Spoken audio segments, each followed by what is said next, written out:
Well, welcome back, everybody, to our online program on addiction and recovery. And we've been talking about the idea that perhaps the meaning that we give to the drug experience is the defining factor on whether someone becomes addicted or not addicted to the drug. Uh, the public tends to think it's the drug itself. There's something magical about this drug. That thing I make fun of, a newspaper article I read where it said 96% of the people who use crystal meth twice will become addicted. So there's something magical about crystal meth. Of course, that's complete nonsense. But it is this idea that somehow it is the drug that has this property that can just get anyone addicted. The experts have a little different view. They talk about these things called, there's some risk factors, some things about the individual person that will tend to make that person vulnerable to chronic drug use.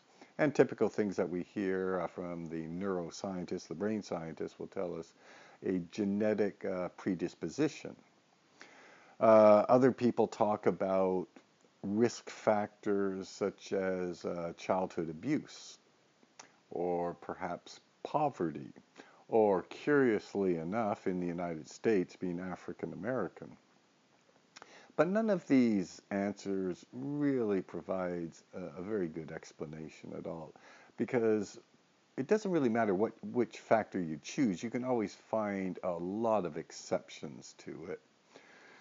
So, for example, if I truly believe, for example, in the disease theory of addiction, that somehow if I take this drug, I will have a brain disease that will undermine voluntary control over the drug, which is an interesting argument, except that how do you explain that alcoholics who become social drinkers?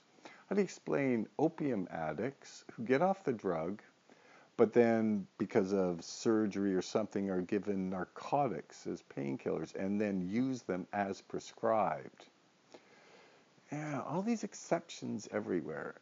Yes, perhaps we could find childhood abuse linked or some kind of trauma linked to addiction later on, but yeah, lots of people who had childhood abuse or trauma in their early years who are not addicts.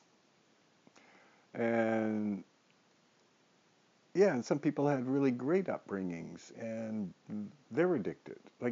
It's not really all that explanatory.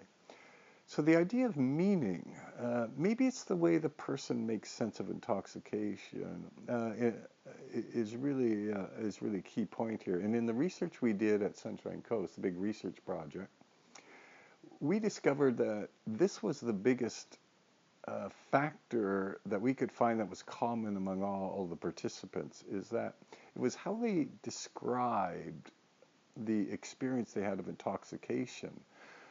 Some of them, for example, would say things along the lines of, when I first used marijuana, I got this feeling, yes, finally, this is the way I was meant to feel.